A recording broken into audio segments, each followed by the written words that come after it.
मैंने यहाँ पर दे दिया था ग्रुप के अंदर भी। इंशाल्लाह नेक्स्ट जो आपको सामने गिव वे किया जाएगा वो टोटल मंथली बेस के ऊपर होगा, जिसमें सबसे बड़ा जो रिवार्ड रहेगा आपके लिए वो $500 का होगा, और मीडियम रिवार्ड जो है वो 250 होगा, और सबसे कम जो रिवार्ड है वो 150 का होगा। सिंपल आप मुझे अपना अकाउंट देंगे, अपनी एक्सनेस की ईमेल देंगे, आपका रिवार्ड आपको इंटरनल फ़ंड ट्रांसफ़र कर दिया जाएगा। तो चलें स्टार्ट करते हैं इसको, देखते हैं कि फ़र्स्ट विनर कौन है।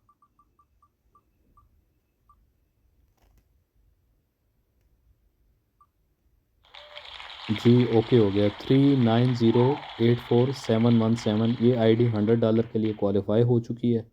चलते हैं सेकंड राउंड की तरफ, इनको रिमूव कर दिया।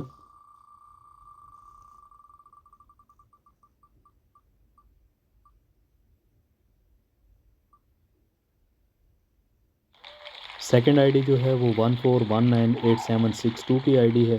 कांटेक्ट कर लें